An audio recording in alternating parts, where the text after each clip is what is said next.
Olá, veja agora o que é notícia no Poder Legislativo de Guarulhos. Está começando o Jornal da Câmara.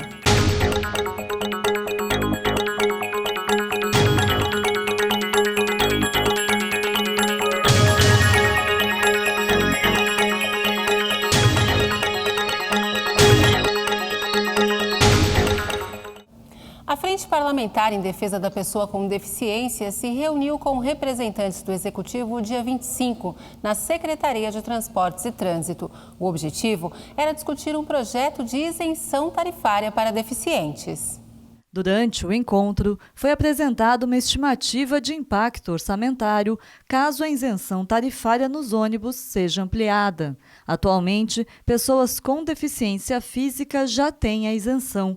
A Frente Parlamentar estuda incluir pacientes da saúde mental nesse benefício. Então, de acordo com a lei do bilhete único, 6.548 de 2009, todo novo benefício que vier a ser incluído no sistema de transporte tem que ser indicado a fonte, a receita. E esses novos projetos aqui que foram apresentados, a ideia de incluir os novos CIDs do pessoal que frequenta o Centro de Apoio Psicossocial, precisa ser indicada a fonte. Então a gente identificou o custo, quanto custaria esse pessoal passar a utilizar o transporte gratuitamente, e a partir disso a Secretaria da Saúde, que é responsável por esse segmento, teria que indicar a fonte da receita para esse valor ser aportado como subsídio na operação do sistema.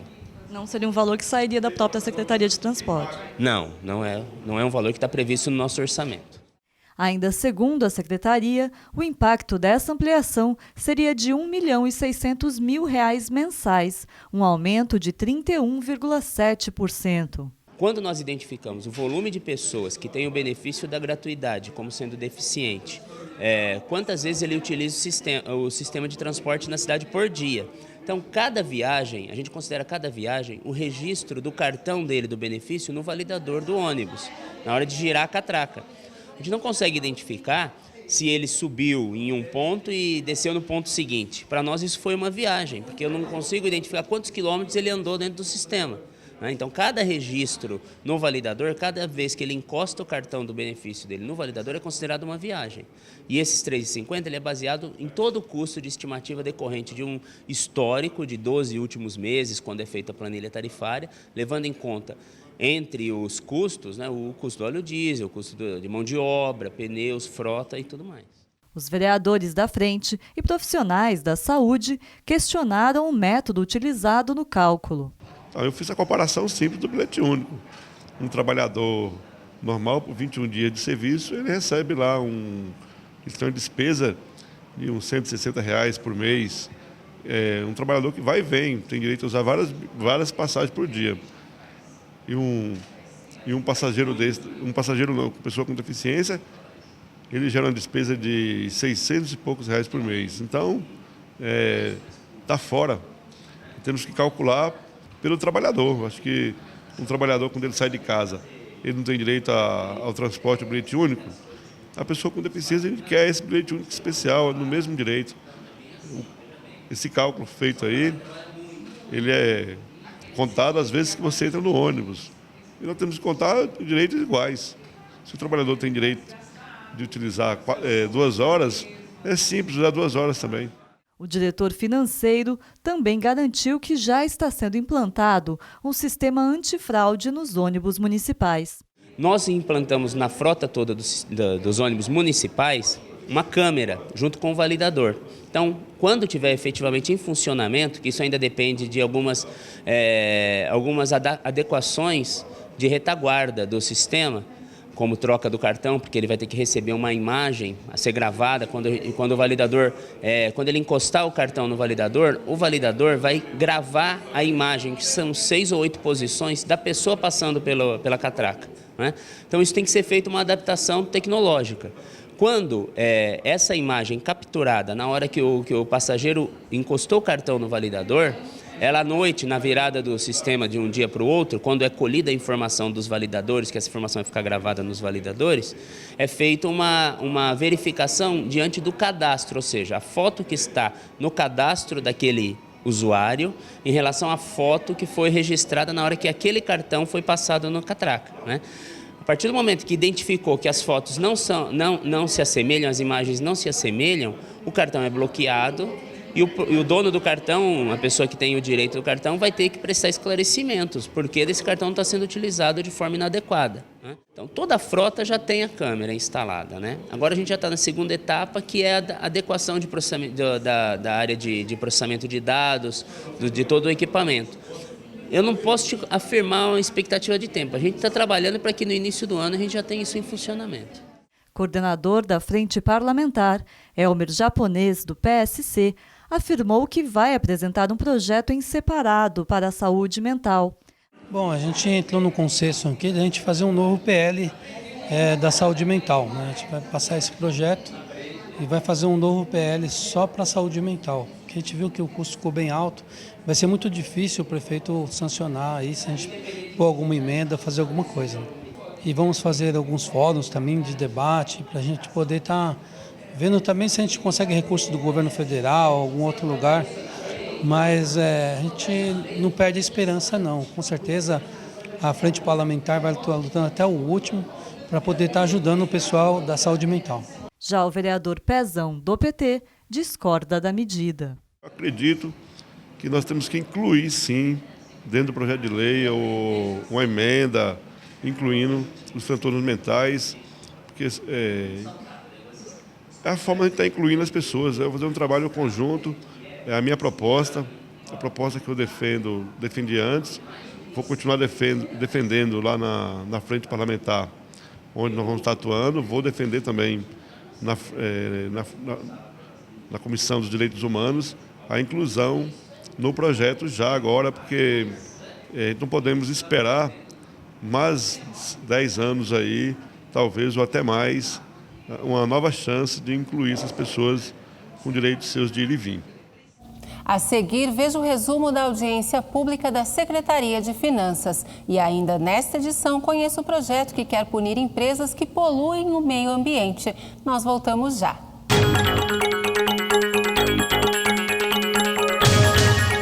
Exerça a sua cidadania e acompanhe as sessões ordinárias da Câmara de Guarulhos.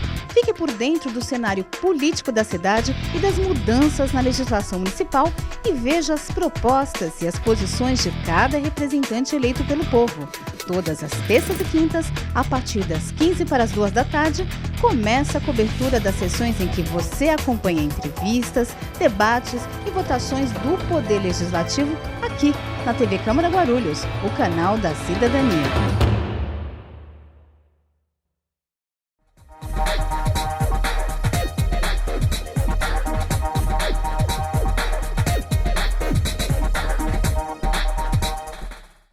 O ESIC, Portal da Transparência, abre as contas da Câmara para toda a sociedade.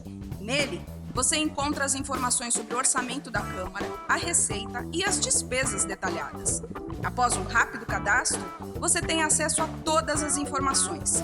E algumas delas você não precisa se cadastrar para acessar. São as informações de interesse coletivo. Mais uma iniciativa da Câmara de Guarulhos para modernizar o Legislativo Municipal. Para saber mais, acesse o site da Câmara, www.camaraguarulhos.sp.gov.br. Clique no link Portal da Transparência e veja o vídeo de orientação.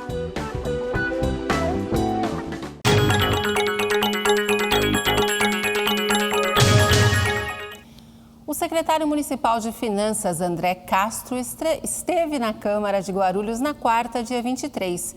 Ele veio apresentar as metas do segundo quadrimestre de 2015 em cumprimento à Lei de Responsabilidade Fiscal. O secretário falou sobre a situação econômica da cidade. Todo mundo sabe que o país hoje vive um momento difícil, uma crise econômica internacional, e isso afeta diretamente as finanças públicas. Então, esse debate ele já é importante por si só, porque é uma prestação de contas à população, mas nesse momento ele ainda é mais importante, porque a gente vai poder analisar e ver os números que a gente tem aí em relação à crise econômica, como é que o município de Guarulhos está se portando diante disso. Respondendo a sua pergunta, a gente vai depois ter observação de ver no detalhe aí que Guarulhos continua cumprindo todos os índices da Lei de Responsabilidade Fiscal. Alguns números a gente tem uma piora de resultado, a gente tem um desempenho bastante frustrante, principalmente do ICMS, que é a nossa principal receita, mas a gente tem conseguido manter os resultados. Obviamente que alguns fatores, como o pessoal, como a questão dos precatórios, é uma luz amarela no túnel que a gente precisa observar, e a gente vai poder debater aqui com os vereadores e mostrar todos esses detalhes para todos vocês. O secretário respondeu à pergunta se a cidade estaria quebrada. Não procede de forma nenhuma. A gente vai poder observar que a gente está cumprindo todos os indicadores. É lógico, alguns indicadores, como eu estava falando, você tem uma piora em razão da crise econômica. O pior deles é o ICMS, que é um tributo estadual, mas que a cota parte de Guarulhos é a principal receita do município. Ele representa mais de 1/3 de toda a receita do município. Quando você tem um tributo que representa mais de 1/3, você tem problemas. Mas a gente tem conseguido, inclusive, performar com outros tributos, como, por exemplo, o IPTU, o próprio ISS, de forma positiva mesmo nesse momento de crise. Então, na verdade, assim, a crise afeta a todos, mas eu posso dizer com certeza afeta menos Guarulhos do que a maior parte dos municípios do Brasil. Na explanação, esses números foram detalhados. A Lei de Responsabilidade Fiscal, ela fixa metas de resultado, endividamento e gastos com o pessoal. E são essas as metas que a gente tem que estar prestando e tem que estar sempre assegurando que sejam cumpridas. Vamos lá para as receitas. Quero chamar a atenção nesse quadro aqui, que muito embora a gente esteja vivendo uma crise econômica, o município de Guarulhos, ele foge desse espectro. Ou seja, quando a gente analisa a receita tributária, a gente vai ter uma variação ainda positiva de 3,9% por total da receita tributária. Quero chamar a atenção aqui, principalmente para os ganhos de IPTU e ISS, que são os principais tributos do município, são aqueles do qual o município é o responsável por essa política tributária. Diferentemente, por exemplo, do ICMS, que é o principal tributo em termos de arrecadação, só que, no entanto, ele é um tributo estadual, ou seja, a política tributária do ICMS pertence ao governo do estado de São Paulo e não ao município. Então, eu gostaria de destacar que, em que pese a crise econômica que está colocada para todos os entes públicos, a gente conseguiu ainda resultados positivos em termos das principais receitas do município. Podemos passar para o próximo. Para ter uma ideia de proporção, então, o ICMS, que é o principal tributo, ele responde a 33% das receitas. Logo depois vem as verbas da educação, que é o Fundeb e o salário educação, que basicamente tem as mesmas fontes, ou seja, as fontes são as receitas tributárias do município mais o ICMS, que é distribuído diretamente para a educação. E em terceiro o IPTU e depois o ISS. Aí você vai ter os outros tributos, né? E esse quadro é interessante, que dá para ver bem o peso que cada tributo tem nas receitas do município. Para a gente ter uma dimensão do que a gente está falando, é sempre importante a gente ter uma dimensão de como é que está sendo a performance das principais receitas comparativamente a outros municípios. Esse quadro é interessante porque ele vai mostrar um ranking em termos de arrecadação absoluta de recursos. Ele vai mostrar, por exemplo, que no caso do IPTU, a gente oscilava numa posição entre 4º e 6º lugar, e a gente está se consolidando como 3º lugar no estado de São Paulo. A gente fica atrás apenas da capital e do município de Campinas, que tem o mesmo tamanho de Guarulhos, mas que tem, vamos chamar assim, um processo de urbanização muito mais antigo. Então a gente tem se mantido nessa posição. Essa posição mostra que a gente está em nível com a nossa capacidade de tributação, ou seja, pelo tamanho de Guarulhos, essa terceira posição, se a gente tivesse abaixo seria negativo e acima significaria dizer que o IPTU estaria muito caro. Então é uma posição que a gente tem que manter. Em termos de Brasil, é 6º lugar, esse número é importante. Isso mostra como a política de IPTU a nível Brasil é forte, ou seja, municípios maiores, né, várias capitais de estado estão atrás do nosso município em termos de IPTU. A saúde continua a ser a principal área de investimento, seguida de perto pela educação. Para ter uma dimensão dessa distribuição pelas secretarias, então dá para a gente observar que você tem nas duas principais secretarias, que é da saúde e da educação, os principais gastos. Embora o orçamento da educação seja maior que o da saúde, até o momento, em termos de liquidação, os gastos de saúde têm sido maiores. Isso porque a saúde, você tem um custo de operação mais caro que a educação, e a educação é um setor que no município ainda se encontra em expansão. Então eu tenho gastos de investimentos, e os investimentos eles têm um processo de maturação mais lento, mas que a gente deve chegar no final do ano com um orçamento em termos de liquidado entre saúde e educação bastante próximos. Aí essa diferença deve cair nesse último quadrimestre. Segundo o secretário, as despesas com pessoal começam a preocupar. Os gastos já passam de 50% com encargos e salários. Para ter uma ideia, aqui eu tenho uma ideia do quais são os gastos, né? Então, o destaque é pessoal, né? Que é o principal gasto do município. A gente vai ver pelos indicadores que nesse quesito, embora a gente esteja rigorosamente cumprindo com as metas da lei de responsabilidades, esse é o gasto mais preocupante, porque ele apresenta uma evolução real positiva ao longo do tempo e ele, na verdade, ele concorre contra a receita. Ou seja, se a gente não conseguir manter essa trajetória positiva da receita, a gente está aí com uma luz amarela em relação à questão de gastos com o pessoal. Esse quadro dá para a gente ver justamente essa evolução. Ou seja, você tem uma evolução da receita positiva, constante ao longo dos anos, com destaque para o ano de 2013, que foi o seu principal salto, mas o gasto de pessoal também continua a acontecer de forma acelerada. Chama atenção e destaco esse ponto como uma luz amarela, por quê? Porque se a gente observar a curva de receita e a curva de despesa de pessoal no último exercício, embora você tenha diminuído a velocidade de crescimento nesse último exercício, nos últimos 12 meses, ele está maior do que a curva da receita, tanto no ano de 2013 quanto no ano de 2014.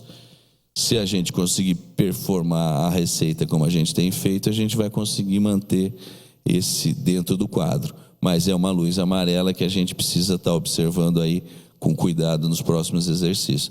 Estamos chegando a uma participação de 50%, deixa eu pegar por aqui que eu já consegui, de 50,9%. O limite prudencial, que é o cumprimento da meta, é 51,3%. Portanto, estamos já no que a gente chama de alerta, mas estamos abaixo da meta prudencial ainda. Ao final da exposição, o vereador Geraldo Celestino, do PSDB, questionou a situação financeira da cidade.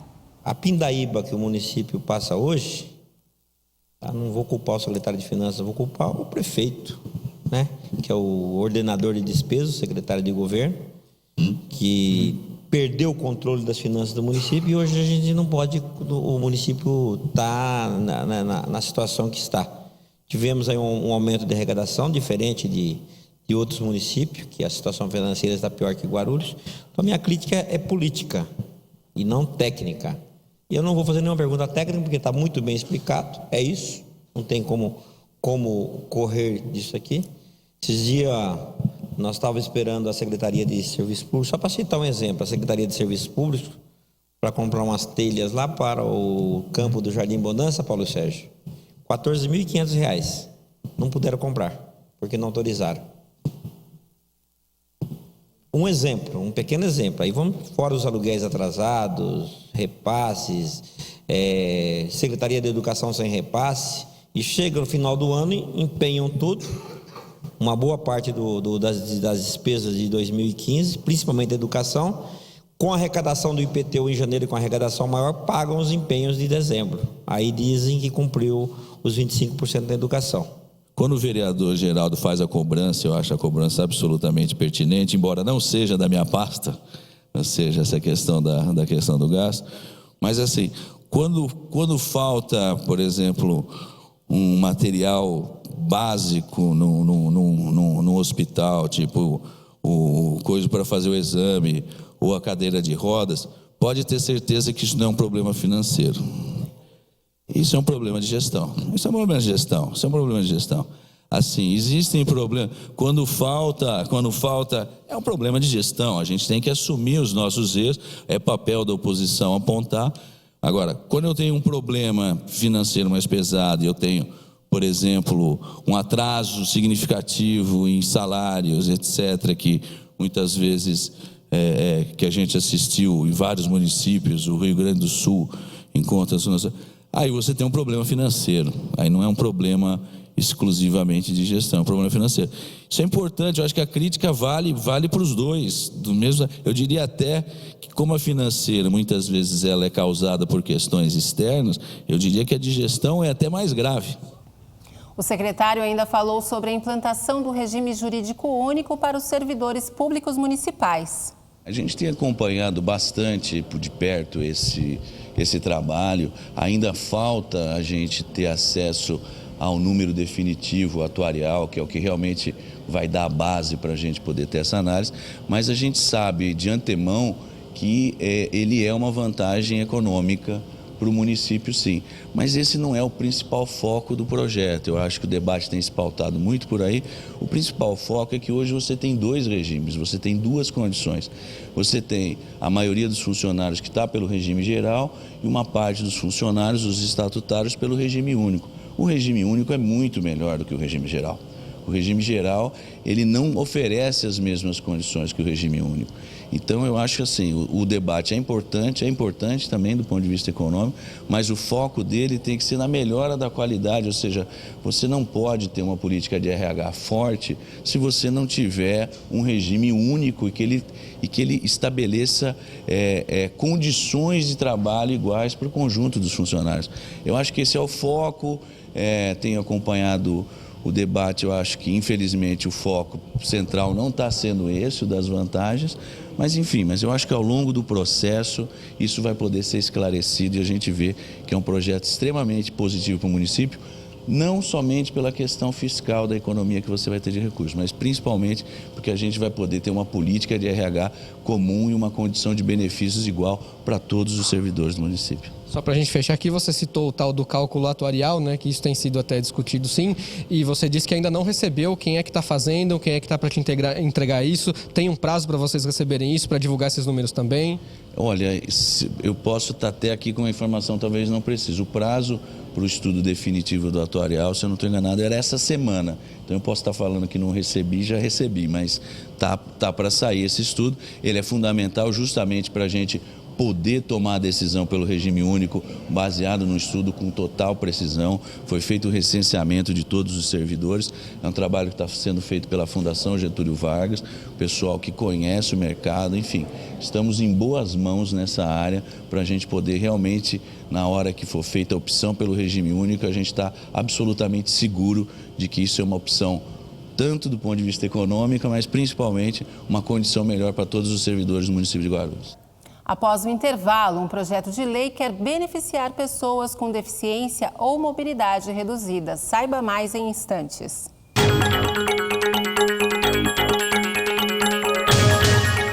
Eu tenho um convite para você que acompanha a programação da TV Câmara Guarulhos.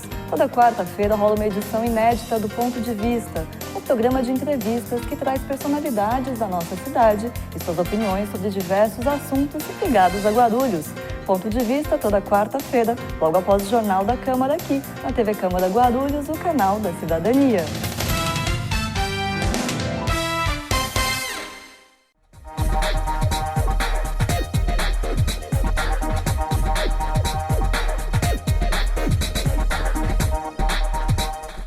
As comissões técnicas permanentes da Câmara Municipal têm a função de avaliar e emitir pareceres aos projetos de lei que tramitam na Casa. Elas podem ainda rejeitar uma proposta antes mesmo de ser colocada em votação no plenário, caso o estudo efetuado seja contrário ao que se apresenta. As comissões são compostas por 3 vereadores, um presidente, um secretário e um membro, e contam com a frequente participação de representantes do Poder Executivo e da sociedade civil. A população pode fazer denúncias às comissões para que os vereadores avaliem de perto os problemas da cidade por meio de visitas técnicas e, assim, busquem soluções para melhorar a qualidade de vida do morador de Guarulhos. As reuniões de comissões acontecem sempre às terças e quintas-feiras, no período da manhã e início da tarde. Elas são abertas ao público, mas para aqueles que não podem acompanhar pessoalmente, a TV Câmara traz os principais fatos de cada uma das comissões no Jornal da Câmara e nos boletins distribuídos ao longo de toda a programação, além de transmitir algumas delas ao vivo e na íntegra. Assista a TV Câmara e fique por dentro do que acontece na sua cidade. TV Câmara Guarulhos, o canal da cidadania.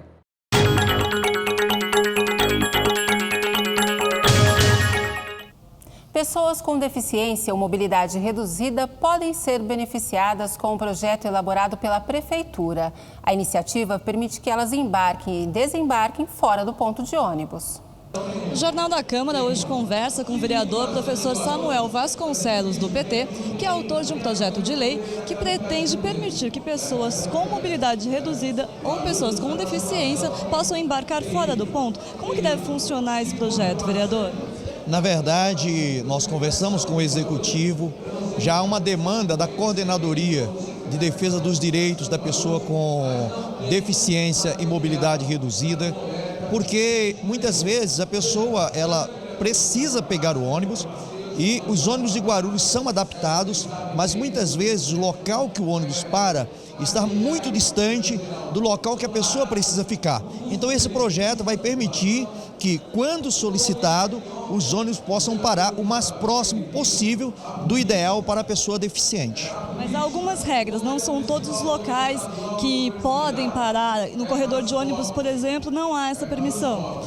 Não tem como fazer de forma geral, porque nos corredores de ônibus tem as paradas fixas e há um hiato entre uma parada e outra e também há uma velocidade muito grande e as portas são à esquerda dos ônibus. Então, nos pontos de ônibus que estão nos corredores não poderá parar. Mas o maior problema dos deficientes não é na região central, é justamente na região onde eles moram, na periferia, que muitas vezes o ônibus passa próximo à sua casa e não pode parar porque o ponto está distante. É um projeto que traz inclusão para a pessoa deficiente na questão da mobilidade urbana no município de Guarulhos. Os motoristas serão orientados pela empresa para pararem nesses locais. Em sendo aprovado, haverá uma grande campanha de publicidade na cidade. Acredito que as associações que são ligadas aos direitos da pessoa com deficiência também estarão divulgando o projeto e as empresas de ônibus serão obrigadas a estar instruindo os seus motoristas para que o projeto de fato tenha eficiência. O senhor disse que já conversou com o prefeito, então caso o projeto passe aqui no plenário, ele deve sancionar. Com certeza, na verdade esse projeto ele vem como iniciativa também do Poder Executivo. O prefeito é totalmente favorável a esse projeto. Depende muito mais desta casa, que eu acredito que não haverá nenhum óbice na aprovação do projeto. Muito obrigada, vereador. Eu que agradeço. Uma correção. A reportagem diz que o projeto de lei é de autoria do vereador professor Samuel Vasconcelos, do PT, mas, na verdade, é do Executivo. O vereador concedeu uma entrevista como representante do governo na Câmara. O vereador Guti, do PV, apresentou um projeto de lei para punir empresas que poluem e degradam o meio ambiente. A medida seria aplicada às instituições que recebem incentivos fiscais por parte do município. Guti explica a proposta em detalhes.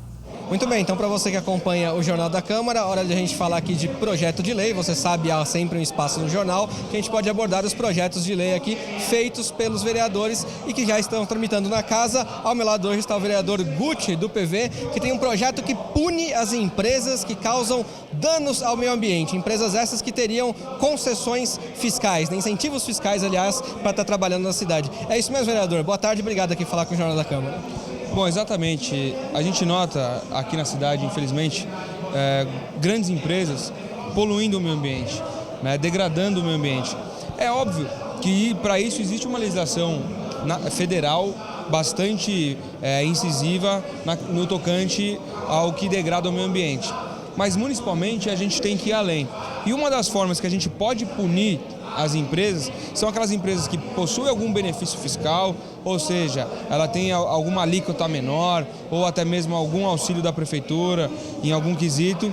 A partir do momento que ela for constatado que ela está afetando negativamente direto a fauna, a flora ou até mesmo os nossos recursos hídricos, ela tem que ser punida de alguma forma, além da legislação federal, a legislação municipal, ou seja, perder esse benefício fiscal. Se ela tem algum tipo de benefício com a prefeitura, ela tem que perder no ato. E aí que se prove na justiça que ela não degradou, enfim, aí ela tem o que a justiça concede a ela, que é o direito de ampla defesa, enfim. Mas a partir do momento que for constatado, ela tem que perder esses benefícios que o município acaba dando para algumas empresas se instalarem aqui na nossa cidade. A grande sanção, a grande punição seria essa, então, né? Não tem multa, claro que tem outras multas por códigos ambientais, se ela acaba agredindo, enfim. Mas esse seu projeto não teria multa, a sanção seria a perda do benefício. Bom, se a gente colocasse algum tipo de multa, a gente entraria em desconexão com a legislação federal, com o Código Ambiental, e isso aí seria uma medida contra a Constituição Federal e provavelmente esse projeto de lei não passaria aqui na casa. Então nós temos que ser responsáveis e fazer algo que o vereador, que o município possa legislar mesmo. E isso é uma maneira de você conseguir punir aqueles que estão degradando o meio ambiente. E esse projeto você pensou porque você observou alguma empresa na cidade que estava agindo dessa maneira, ou viu alguma ação irregular? Bom, na verdade veio através de militantes, né, da questão do verde, do meio ambiente, que me falaram sobre esses problemas, falaram que existem empresas aqui na cidade nesse sentido e, obviamente, que nós pedimos para que a prefeitura faça um levantamento se há mesmo ou não esse tipo de degradação e se houver, ela tem que fiscalizar e a partir do momento que essa lei estiver vigorando, vai conseguir punir. E você acredita então que essa seria uma sanção que as empresas teriam que tomar mais cuidado com o meio ambiente? Elas seriam mais cuidadosas por conta dessa sanção? Com certeza. Por exemplo, se você pensar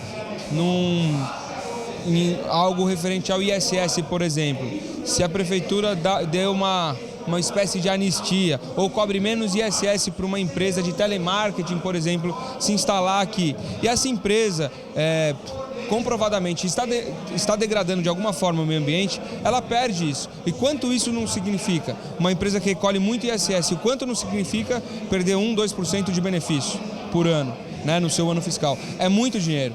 Então, isso é mais uma maneira de afetar aqueles que estão acabando com o nosso meio ambiente. Seria mais barato preservar o meio ambiente, né, vereador? Muito mais. Se ele, através de medidas, gasta muito menos para preservar, para achar alguma medida paliativa, para que não ocorra essa ação direta contra o meio ambiente, com certeza será mais barato ele preservar e não fazer isso.